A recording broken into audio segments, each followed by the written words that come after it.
L'âne trop trop rigolo. L'âne trop trop rigolo. Super, bien joué Didier, super, excellent. Allez, à demain les gars, hein. Allez, salut.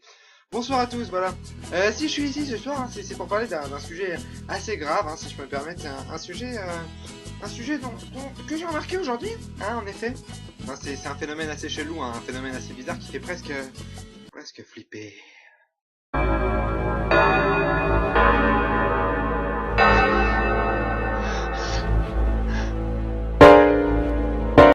Non voilà, j'ai juste constaté une chose, c'est qu'il n'y a pas un jour où on ne dit pas une phrase qui n'a aucun sens.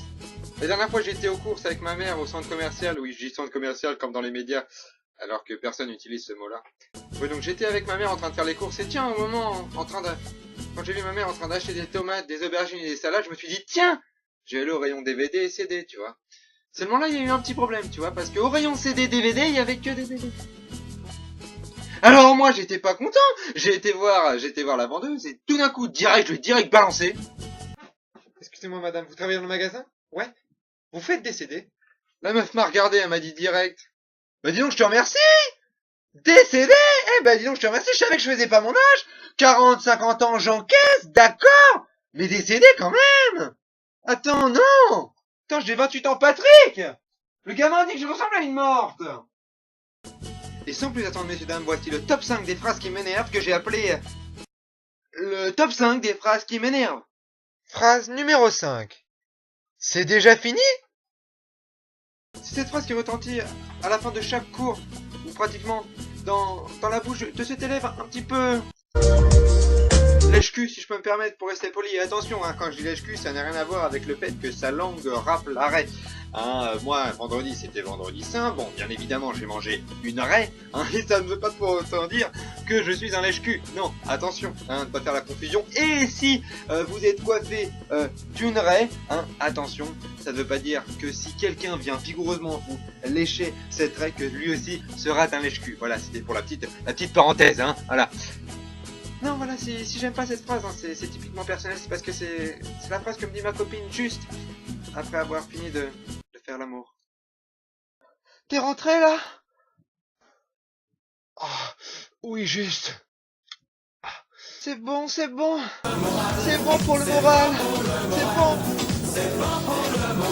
C'est bon. Ah, putain, oui. Oui. Ah. Quoi? Bah... C'est déjà fini? Voilà la simple et unique raison qui explique le fait que je n'aime pas cette phrase. Autodérision, bonsoir.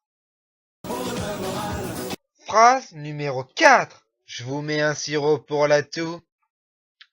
Tu captes cette phrase devenue maintenant habituelle à chaque fois que tu rentres dans une pharmacie. Je sais pas si votre pharmacien le fait, mais moi, à chaque fois que j'y vais, peu importe la raison pour laquelle j'y vais, à chaque fois que je rentre dans sa pharmacie, il me sort sirop pour la toux.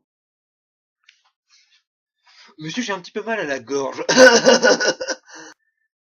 Sirop pour la toux. J'ai chié partout, je crois que j'ai la gastro. Sirop pour la toux. Voilà, monsieur, je viens vous voir parce qu'il paraîtrait que je me suis foulé la cheville. Sirop pour la toux. Monsieur, je viens de cause de mes copains, ils m'ont dit que vous répariez tout avec quelque chose. Alors Nicolas, il s'est dit que pourriez-vous demander à vous si vous pourriez-vous réparer la France, et si oui, avec quoi? Sirop pour la toux. Il m'a tellement vénère, j'avais envie d'écrire un film sur lui, tellement il m'avait énervé, tu vois. Je l'aurais appelé Les 101 pharmaciens. Phrase numéro 3.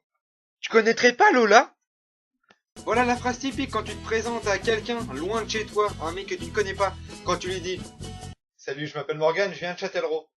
Il y aura toujours un connard pour te dire « Châtellerault, moi je connais Châtellerault, c'est chez moi là-bas, Châtellerault. J'ai une connaissance qui habitait là-bas à Châtellerault, ça fait quoi Lola, vous la connaîtrez pas par hasard ?» Et comme si ça ne suffisait pas, le mec rajoute des infos en mode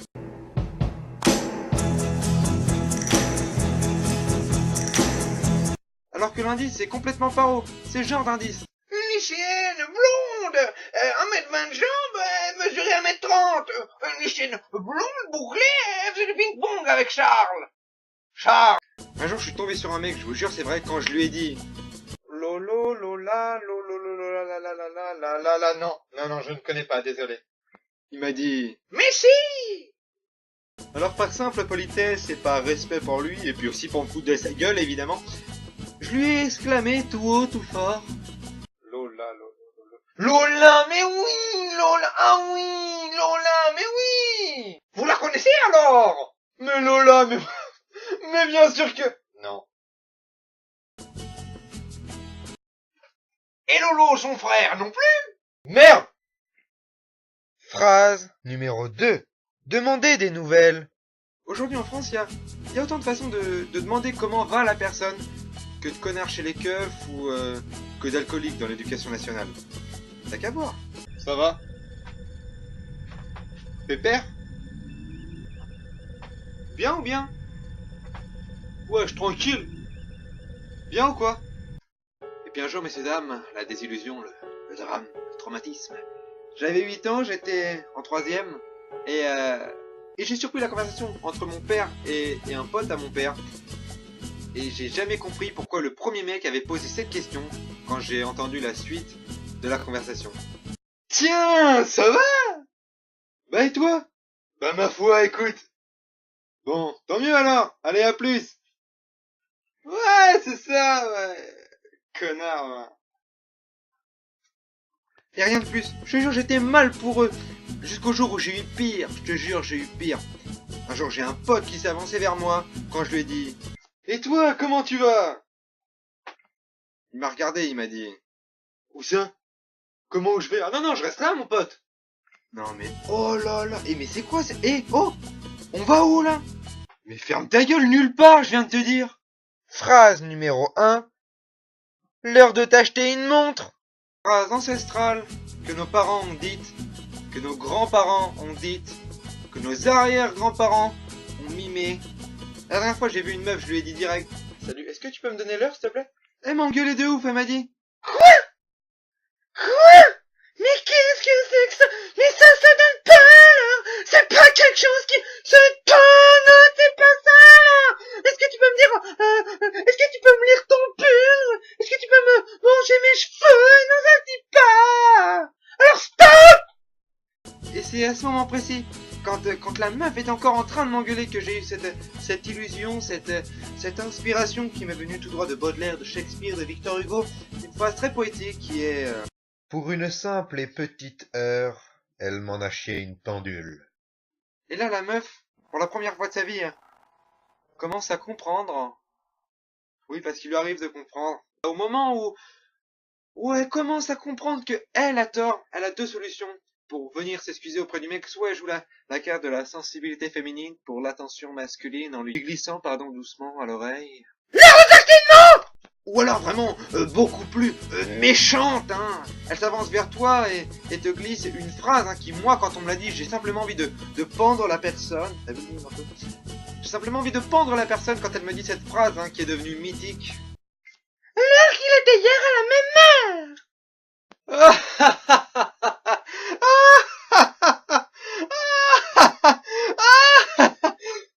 La répartie des femmes. Misogynie, bonsoir.